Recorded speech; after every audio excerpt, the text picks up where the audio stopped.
find other great podcasts like this one at podmoth.network.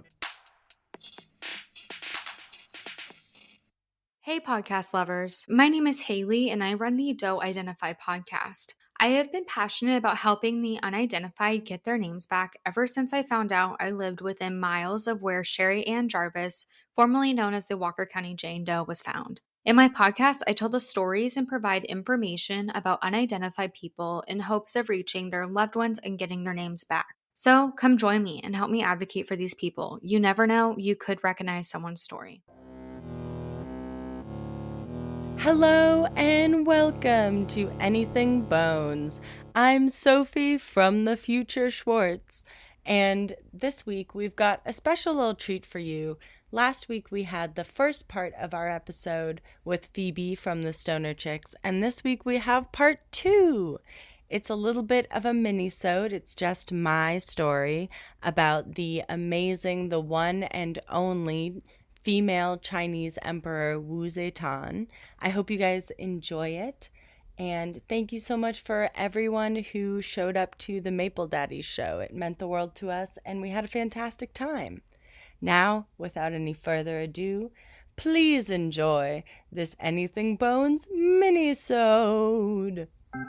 In olden days, a glimpse of femur was only for morbid dreamers, but you're not alone. Bring anything bones. Two goofy gals with deathly interest go on a skeleton inquest in your headphones. Anything bones. What a wonderful ad! Wonderful. Thank you, podcast. Thank you, podcast. And thank you, Podma. And thank you, listener. And thank you, Sophie. And thank you, Phoebe. You're welcome. Caitlin. Oh. All right, enough thanking. Let's get back to vicious women. All this mamby-pamby thanking each other, lovey-dovey, I'm so happy you're here. No. More blood facials. More blood facials. Well, I'm about to talk to you guys about a woman who perhaps would enjoy a blood facial. We are going to talk about China's only female emperor, not empress, female emperor, Wu Zetian. Cool. Yeah, I recently became obsessed with this woman because I watched 2 amazing YouTube videos by Shiran J. Zhao, who is a Chinese-American YouTuber who was born in China and is very, educated on Chinese history and folklore. And so she has 2 videos on Wu Zetian, and I highly suggest that you go watch them because she is fantastic. And she can pronounce all of the names of these people correctly. So let's put that out there. I'll just run through my sources really quickly before we hop on into the life of this fascinating woman. We have an article from asianstudies.org, Wikipedia, of course, Smithsonian, Britannica.com, worldhistory.org, medium.com, allthingsinteresting.com, and then, of course, those 2 YouTube videos that I mentioned earlier.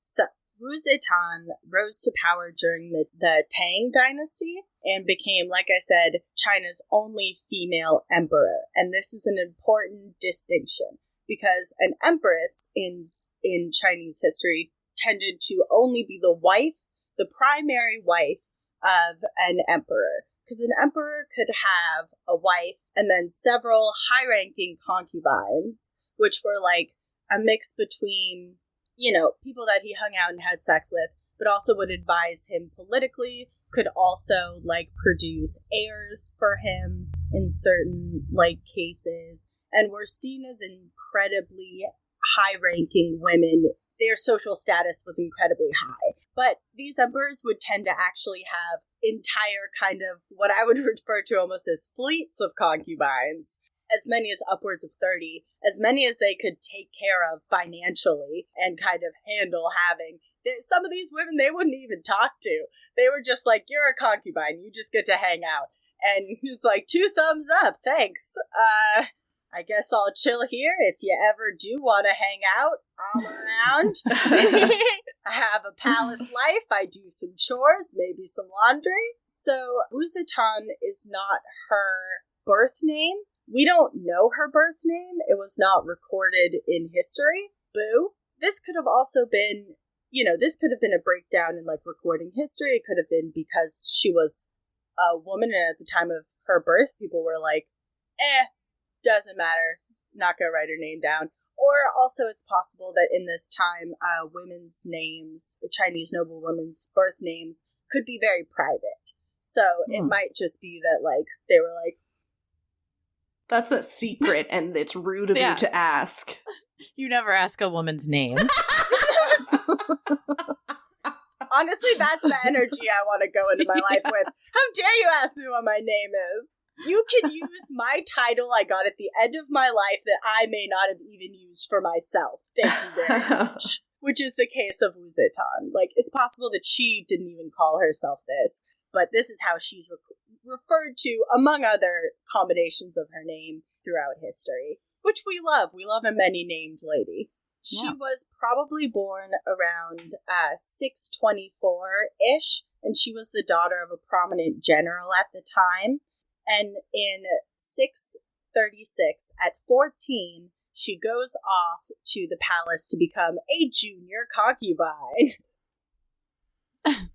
Is that like in training, or? Yeah, kind of. It's like an apprenticeship. Yeah, it's the worst form of Girl Scouts. No.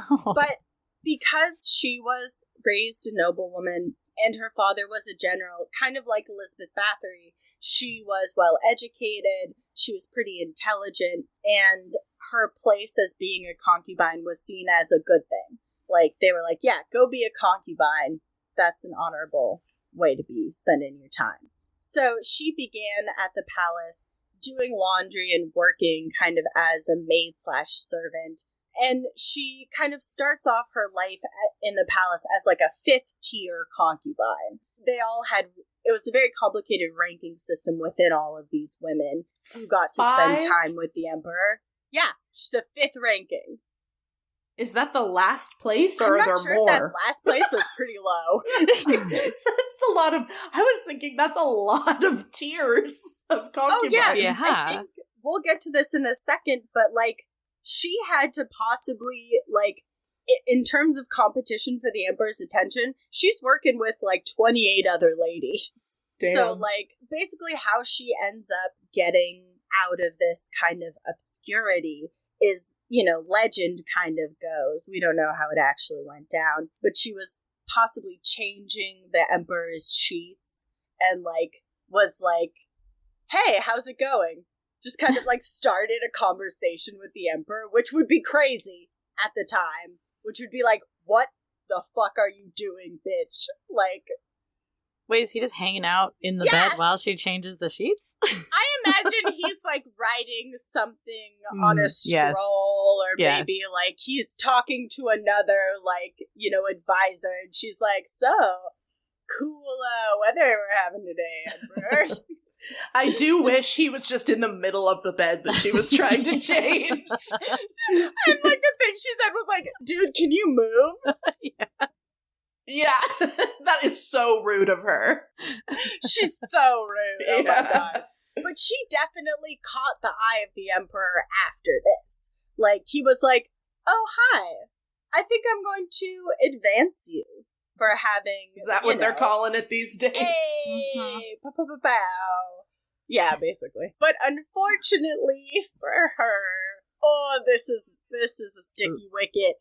That emperor dies. Oh, no. And because the custom was that, like, because all of these concubines were his concubines, him specifically, it would be in bad taste and disgraceful for these concubines to then be touched by other men. So they all get sent to a Buddhist nunnery to become nuns for the rest of their lives. Okay, not so exciting. Is there nothing, but it's either you have to be touched by a man or you have to be a nun? Like, can't they just be like, all right, I won't be touched by a man, but I can continue my life? I guess they don't trust you.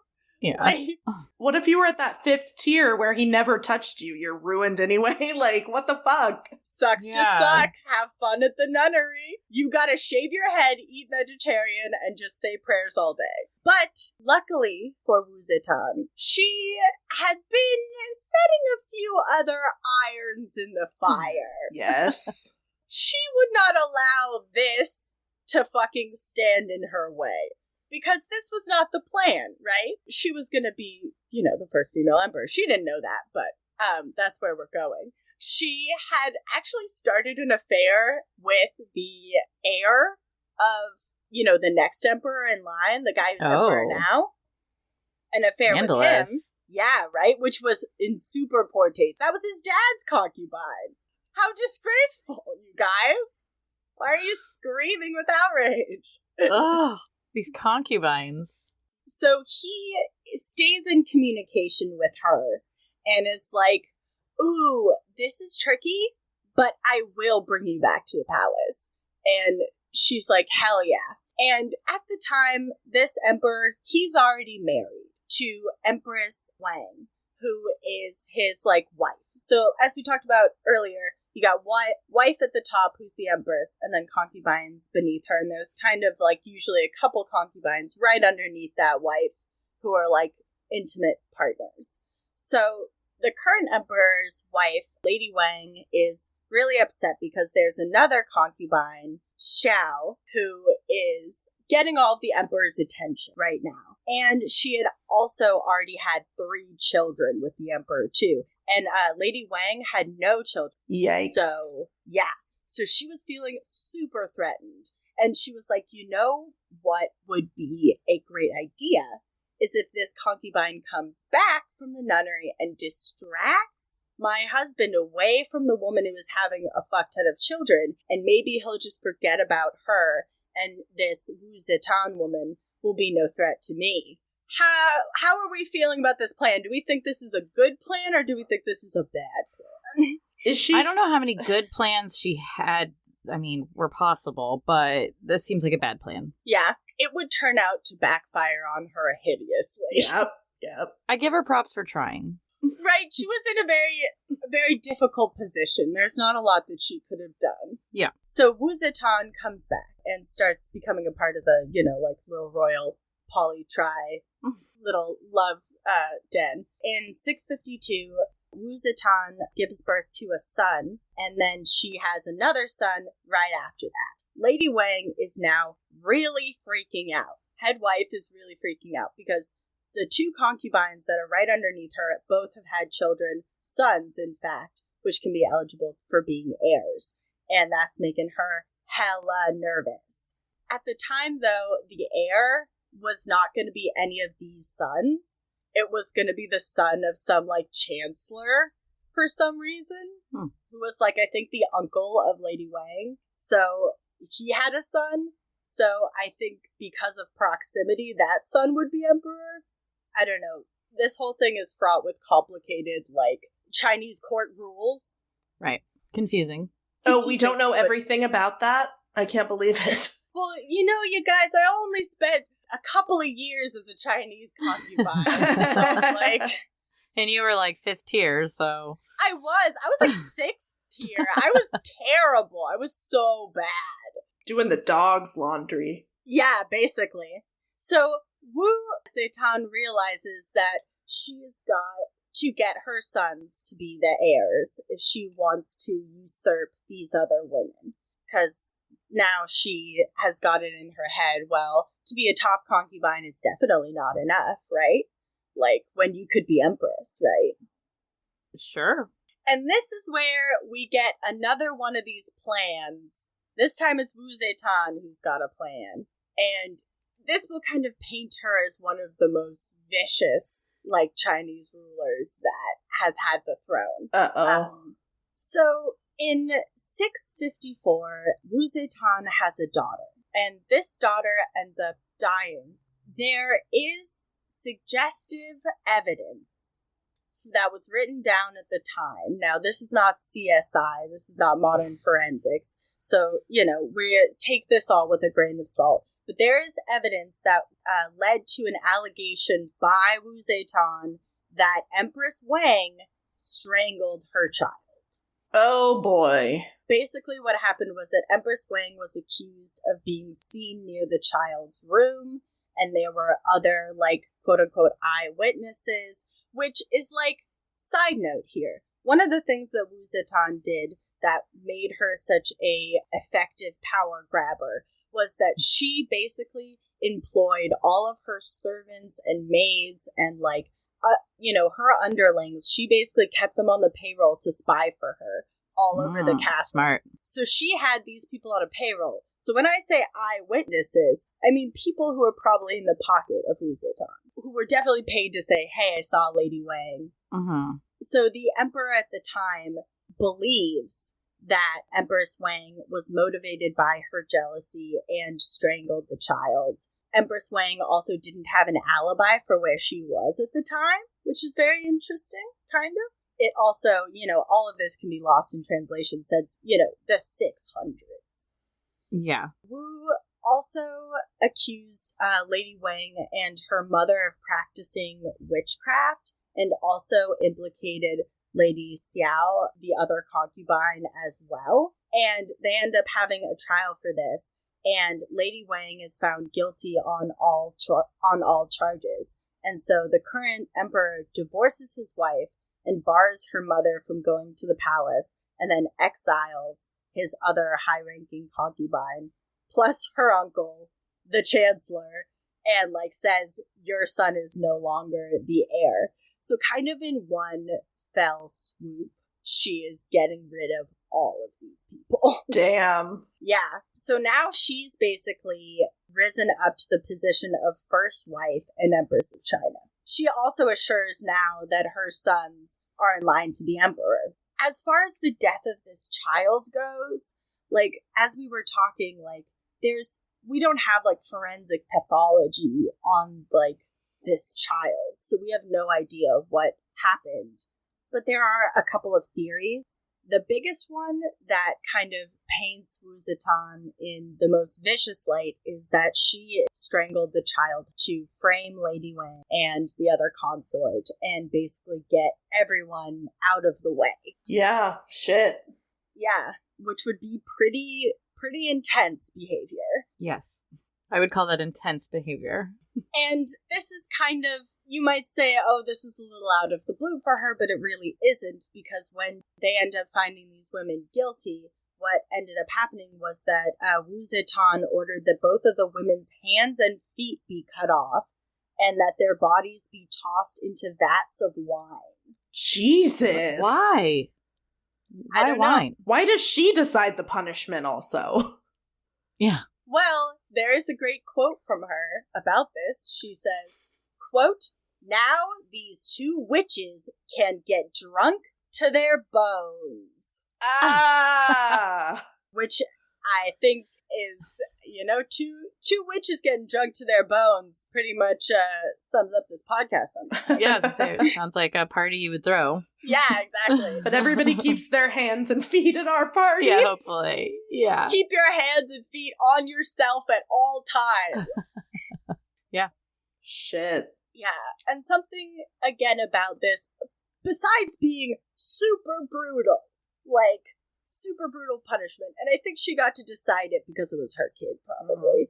This is a punishment that was very similar that another empress handed down, within kind of memory, folkloric memory of, the modern, of the population of the time. So it really turned people against her, because that other empress was not well liked either. Mm. Yeah, she was also doing this. There was strong prejudice against female rulers.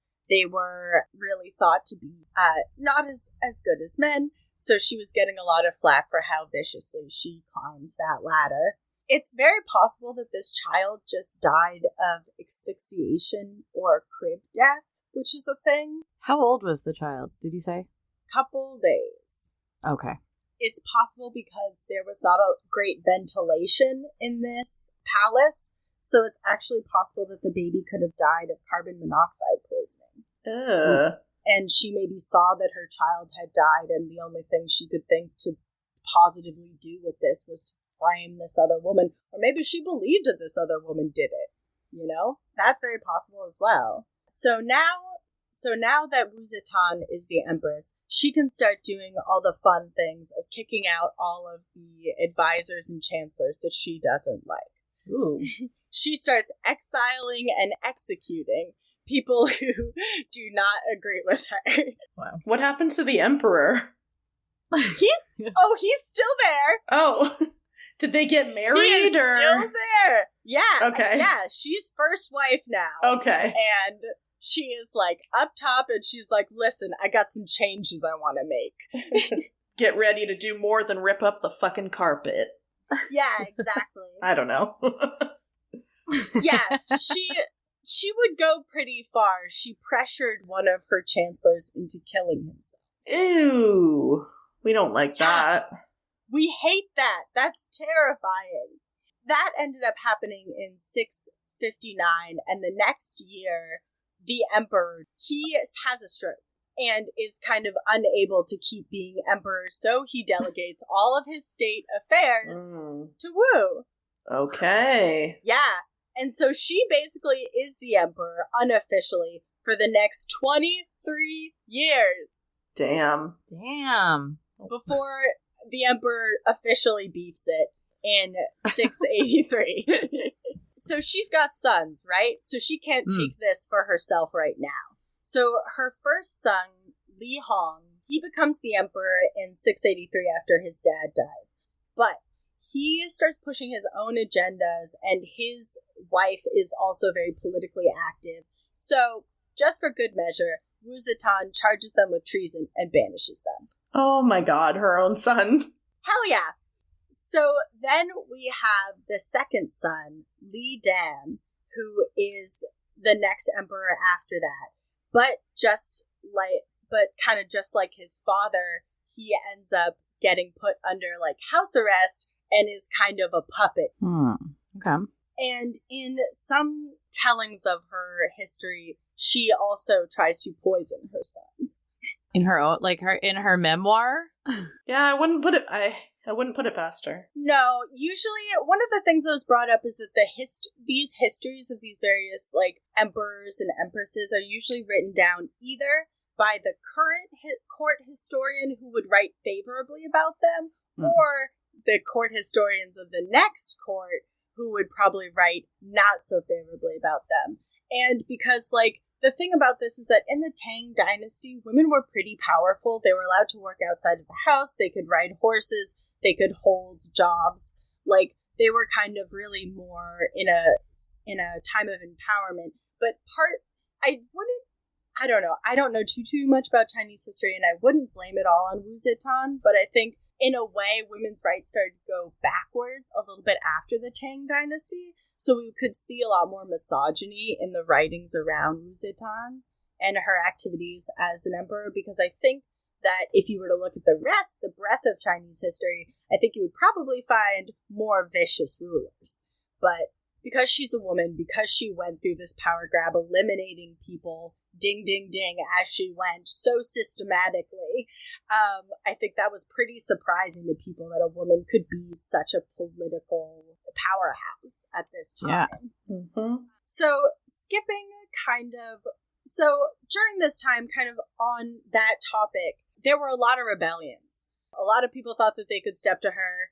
They absolutely could not. She quelled all of these rebellions. She was like, nope, you're done, you're fucking done. And by 690, she had gotten rid of almost all of her political rivals. Wow. Yeah, so she was not really happy with the fact that people were pretty, down on her, even though she was uniting different parts of China. She was really getting a lot done administratively as quasi-emperor. So she decided that she would kind of say fuck it to all the other conventions and become emperor officially. Oh. So in 690, at the age of 65, this woman is like, I declare myself the holy and divine emperor, and I'm founding the Zhao dynasty, which is a whole new dynasty. So that's what you do when you become an emperor. You bring about your own new dynasty. Jesus. Yeah, which is insane. And then she ruled as the emperor for another 15 years. Jesus. Wow. That's an impressive life length. Yeah, she them, lived right? a long time. Yeah, she definitely did. And so she continues to be emperor, but she starts kind of putting her trust in some shady political people. Like, she ends up hanging out a lot with these, what's their name, Zhang brothers, who are artistic, but they're also really, like, kind of shady, and they flatter people, but they do other stuff behind their backs. They're kind of snakes. And the other people in the court were like, we don't like them. So they ended up revolting against her, and the Zhang brothers get killed. And in a conspiracy in 705, they end up overthrowing Wu Zetian, which is like, you know, you're in your 70s, you're getting up. Yeah, there, she had a pretty good 80s. run. Mm-hmm. Yeah, and she doesn't get executed, which is really nice. They let her just retire to a palace and kind of die peacefully there in 710. And in true Bone style, she has a very elaborate tomb. Of course. Yes. Right. So when she died, she was put in this elaborate tomb in the countryside that's about 50 miles north of the then capital. And it's basically, the run up to it is a long causeway running between like two low hills that had like watchtowers on them. And this is kind of gross, but they are known today as Nipple Hills. Nope. Because apparently it reminded the then emperor, the first emperor that she married, of her boobs. It reminds me of your boobs. Yeah. But at the end of this like pretty road between these two titty hills, there's this tomb which is like set into a mountain, and we actually don't know what's inside the tomb because it's never been opened. Damn. Somebody open that tomb. Actually, don't. There will be curses in there for sure. I changed my mind right away. Curses. She seems like a force that just needs to be in her Titty Mountain tomb and left alone. Leave that bitch in the Titty Mountains, please. But basically, to sum up, you know, her rule is colored by a lot of misogyny and by kind of the malicious feelings people had towards her at the end of her rule. But she really did a lot to create a new unified empire that had lasting power. And both of the times that she was ruling, her first dynasty with her husband, the emperor, and then her own dynasty, turned out to be some of the most prosperous times for ancient China. So you can look at her rule as like the vicious rise of one woman, but you can also look at her as a powerful administrator, governor, and leader of China. And that's Wu Zetian. Fascinating woman. I won't say feminist icon because she sounds pretty fucked up, but yeah, wow. She had ways of doing things. Yeah. I mean, I didn't think there ever were female emperors. There's only been one. Nobody could handle one after her. Probably. They were like, don't let another bitch do this. She got all the way to the top and then she said, fuck it, I'm nobody's wife anymore. I am emperor. Mm-hmm. That's what happens when you give women power. Yeah, they just throw you in wine. Apparently. Well, this was such a fantastic time. Thank you so much, Phoebe, for coming on and telling us that tragic tale. Yeah, very sad story. It was nice to get it out since it's been in my head for so long. Yeah. And this was great. Thank you so much for having me on. Thank you so much for listening to our little mini-sode this week. We'll be back with a full episode next week of bony entertainments for you. Ooh, that sounds kind of gross, but I'm going to keep it in there. Well, I'll let us say our signature goodbye, but I'll say one here. Bon voyage. And always, bon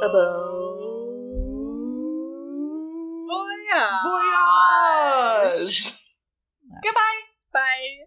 Thanks for listening to Anything Bones. Follow us on Instagram or Facebook at anythingbonespodcast or email us at anythingbonespodcast@gmail.com. Thank you to Nick Kruger for our spooky music and Stephen Vetteroff At Chubby Scrubby on Twitter. for our jazzy vocals, and thank you to Camilla Franklin At Camilla Strader on Instagram. for our beautiful bony artwork. Please rate, review, and subscribe.